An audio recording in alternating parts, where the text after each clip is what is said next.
You ask Tiger to solve. This deals with linear equations with one unknown.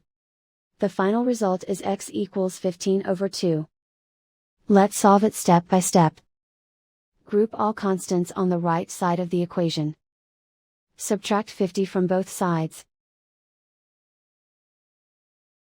Group like terms. Simplify the arithmetic.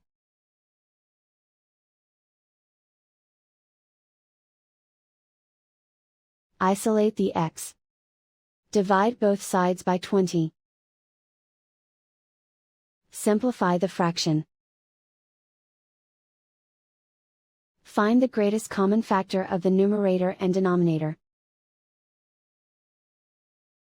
Factor out and cancel the greatest common factor. And so the final result is x equals 15/2.